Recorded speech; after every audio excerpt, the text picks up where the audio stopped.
Hi there. Welcome back. My name's Heather. This is the Ankara Book Club. Just so you know, I often pile up my books and do my reviews sort of in segments, and I've done a few today, and I am smoking myself out with this frankincense, I'll tell you that much. So if I get off track, then that's what's happening. The frankincense is taking me to another dimension or something. I do love frankincense. I burn it a lot while I'm doing film work because it seems to keep my channeling clear and without interference. So it's just, I've had to open up a couple of windows because it's getting thick. Um, my book for today is, I think it definitely deserved a review, and it's like the ongoing progression from a book I reviewed a while ago. I really wanted to learn as much as possible about the work of this couple that I actually checked in with the author of this book, and she's since retired, but otherwise I would have interviewed her on the podcast. But I wanted to read her book as well, and just gather as much perspective, information, data, whatever it is from her experience. And it's written quite openly and eloquently around, like, this is just how it is. This is my story. It's not trying to be anything than what it is. Woo! We're back. So the book is Aboriginal Secrets of Awakening by Robbie Holz and with Christian Howard. So if you look at my previous episodes, it was her husband's book that we reviewed before, and that's his story about going to the outback and working with the Aboriginals and healing a lot of his MS. Robbie Holz is someone that he met after that experience. They got married and they did a lot of beautiful work together, but this is a very raw, personal story from Robbie around how much it changed her life to meet Gary and her own level of healing. So Robbie talks about many years before she met Gary, she had a very difficult birth with her son, and because she lost so much blood, they gave her a blood transfusion, but back then they didn't really know, and the transfusion had hepatitis C in it. If you don't know about hepatitis C, it basically stays dormant until you get very run down, and then it just takes over your entire body. It can greatly damage the liver, and um, it can take your life away. So it can kill you, hepatitis C, and you don't actually get rid of it. You just learn to manage it. But hearing her personal anecdote about the breeding conditions, or like how the hep C came out of its dormant phase and what actually created the full-blown infection and attack, and then how she came out of it and healed it, plus her awakening journey and falling in love with Gary. And it's just a very interesting story. And for me, it was interesting to hear her perspectives of what it was like to just live day to day with someone that had that healing capacity and was a completely different person before the healing, and then was really dedicated to healing as many people as possible before he died. And what her experience alongside him was. And moving through her doubts around what her role was, and how difficult it was for her to stay on track with that. But just the fundamental belief system around how we can contribute or create some of our disease processes, I think, is the biggest takeaway for me.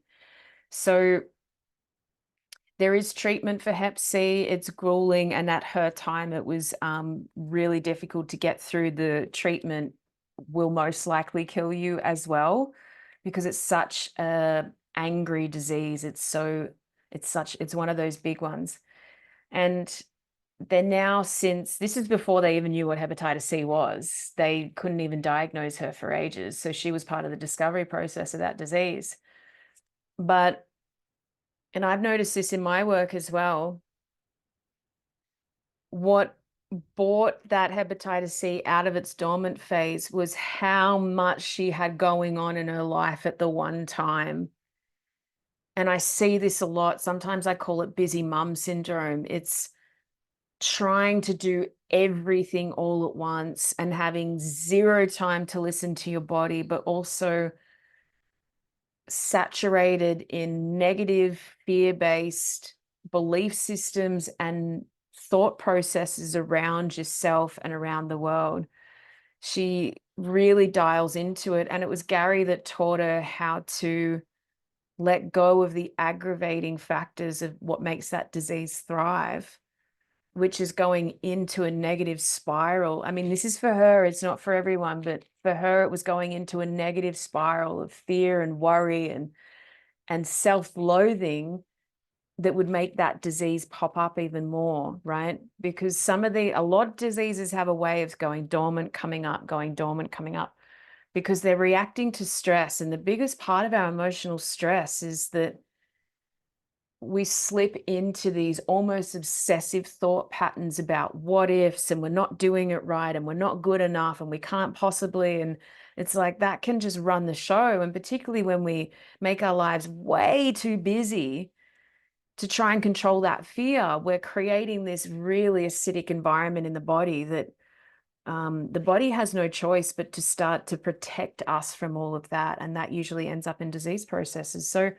I really liked that take of hers, and how she emerged as getting through the grief of losing her husband, re-emerging into the work and wanting to represent it. She goes out to the outback in Australia. She works with a lot of women there in a closed environment. She doesn't pretend that any of that was easy, and she doesn't pretend that she was this natural healer that could then speak about everything. It was, it's very raw, this story. And she goes right from the beginning when she was married to someone else, raising a child, but just the extent of the busy career, raising a kid, being in a marriage, building a house, having everything else firing all at once, so that it was just all of her time is taken up by stress. And if you compare that to the end of the book, where she's happy just to be in a simple environment, tending to her garden and her loved ones, and moving through her grief to still be in a position to spread the word about this beautiful healing, I just thought this book was a really, really cool experience to read. Hey, lovelies. If you're resonating with this content, don't forget to like it and subscribe to the channel. It really helps us out, helps out the channel, helps us to make beautiful content for you all. Don't forget to comment down below too if you want to share your experiences, ask us a question, and send in some requests. We'd love to know what you want more videos about. Once again, thank you for watching, and we love you all so much. There are fundamental pillars around trusting the process, surrendering, noticing what's in your environment. So like messages from spirit, messages from source, messages from your higher self, whichever paradigm you're invested in. And it's really paying attention to those signs, because they're everywhere all the time.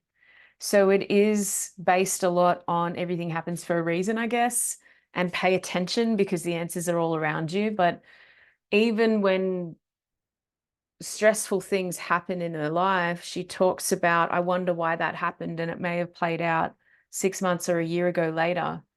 And sometimes that can happen. Like spirit gets in the way, your guides go, oh, we're gonna divert this, we're gonna interfere with that. And we think, what the hell? I was just on a really good roll there. But then later on, it plays out to be like, oh, right, I get it. You were doing me a favor. All right, I get the diversion now.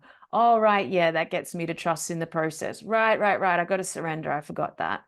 And making sure, and I believe this fundamentally, making sure that our stress levels are low. That doesn't mean that we're lazy. It doesn't mean that we don't do anything. It means that we do things with a certain amount of capacity and resources and energy that aligns with us. So if you're low in resources, time, energy, money at the moment, then we don't want to add huge amounts of stress on top, like moving house or changing your job or having another kid or whatever it is. We have to build resources first until we're in an abundant place to then cope with the big move. And look, sometimes the universe just throws it upon you, right? We're changing. And we have to deal with that, but it's really allowing that to settle and giving yourself time and understanding and all the things that you need. If you need space and time and things to be slower, and if you need to process more often or whatever it is, they're your needs and they need to be addressed, because otherwise those dormant processes in your body that create imbalance can keep on kicking you. And I have that experience firsthand. So I remember in my 20s, I came down with glandular fever.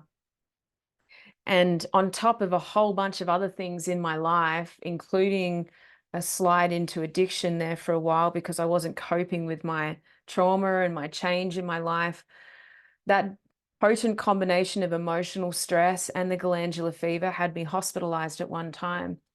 And although you can kick out the infection when it's really exacerbated, but what you have to do is really control your stress in your life, because every time that you get run down, glandular fever comes back up and comes back up and comes back up, and you're sidelined every time you're in bed.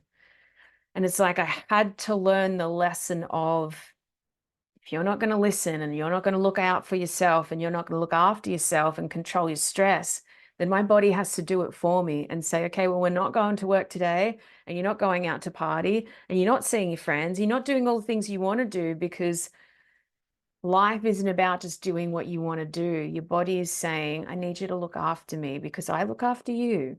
You want to do all these things and experience everything in this reality, but I'm the vehicle that keeps you safe from your entire environment. We have to work together here. So it took me years to clear glandular fever. I gradually got better at stress management, but very slowly. My ego was too much in the way. I gradually got better at understanding what actually stressed me out, because a lot of the time it's things you don't want to address. So I didn't want to address that I don't rest very well, that I was working too much, that I was overgiving to everyone, that I didn't have any boundaries in my life whatsoever. I didn't know how to say no to people. I didn't catch disrespectful behavior in the moment or even afterwards. I couldn't speak my truth to say, hey, you need to leave me alone for a little while, or that's not okay for me, or what is this even about? And slowly I learned, but I would still get that complete knockout of my immune system every now and then. And I finally got to a place many years later where I had the safety and the security and the space in my life to go, okay, what were the fundamental lessons that glandular fever gave me? How are other people curing that disease and getting that virus out of their body? Because I believed that that was possible. I'd done a lot of work with my mentor at the time, clearing out old programs of stress and figuring out where it all came from and why I wasn't resting and why I didn't have any boundaries. And that was really important. And I finally got to the place where I was in a stable relationship, in a stable living environment. And I had the safety to go, okay, I think I've learnt those lessons and I'm willing to move forward, being the person that does listen to my body. So I never actually have to have a swollen throat, glands come up, knocked out in bed for a few days, isolated completely. I wanted the experience where I could learn from my body saying, hey, we're getting a little bit run down. Can you please change something? Can you please look after yourself? So I ended up going through a process of clearing the virus and its energy and its frequency and its messaging out of my spine. And I went through every vertebrae, and some of those vertebrae were holding a lot of that messaging. And they related to communication, they related to stress, they related to ego, they related to all those things that I was now understanding with the lessons of the virus for me. So I pulled them out of my spine using the tools that I had. And I almost made a promise to myself that said, okay, I get it. I promise to address that. I promise to communicate when I need to. I promise to say what I need to say in the moment. And that usually those words were, hey, I'm not comfortable in this scenario. Hey, I need to rest. Hey, I'd love to come with you, but I actually need some time alone on my own. And at that point in my life, that was very daunting and very scary to say, I needed some time on my own. I'm going to prioritize that. I need to look after myself.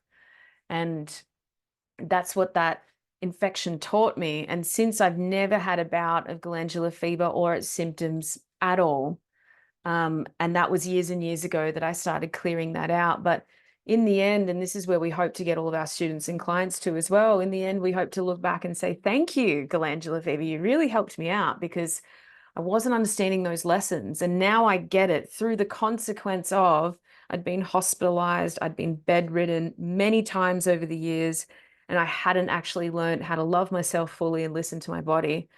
And the consequences are that, you know, those paradigms can come back. And I had to make the choice in the end. Do you want to be sick or do you want to be well? Do you want to be in this repetitive pattern and cycle, or do you want to move through it? None of us really want to actually look after ourselves. And I'm still thinking about where that comes from. But it's like, now when I need to rest, I'm pretty onto it. I'm not perfect.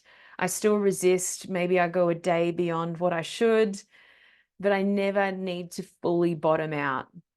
I might need a day in bed every now and then. I might need to say no to a whole bunch of things, but I never actually have that fully in bed sick with the glands up feeling anymore. And I'm really grateful for that. So it's like, how do our disease and illnesses teach us who we are? And that's what she addresses fundamentally in this book. But it's also a very interesting read around what the ceremonies were like in the outback, to what it's like to live with a healer with those capacities, and the challenges of working with people and healing them. And but her own processes around keeping that energy in her body dormant. And it's not ever that you forget it or completely move on. It's like those lessons stay with us. We need to stay in tune with them. We're just managing and keeping the immune system engaged and keeping our body well. And that is not forgetting what you've learned and what the consequences are to that. So if we want to stay away from feeling really sick and tired and run down, then we have to do the work to keep our body fully engaged in the present moment and well, looking after us as we look after it. There's no separation. Mind, body, spirit, all is one. So we have to be aligned with that, right? And I really liked that. It was like a revisitation of a lot of those fundamental things that I'd learned on my own healing journey. I thought about a lot of perspectives of the people that I'd worked with over the years. She tells a lot about the clients that they help to heal, personal anecdotes, testimonials, things like that. Just a really cool, interesting read. It's not written from a place of professional writing, I don't think. It's just someone's story, and that's how it reads. So it can be a nice, refreshing, light read, I guess. Possibly very eye-opening for people. Certainly, if you know someone with MS or hepatitis C or a big condition that isn't really ever going to be completely eradicated, then I'd probably recommend this book if they're fairly open-minded. So grab it, digest it, hand it out, share it, everything that you need to do. I hope you're resonating. If you are resonating, please like the video, subscribe to the channel. I'll be back with more books and I'll keep reading. I love you all so much. Thank you. Bye.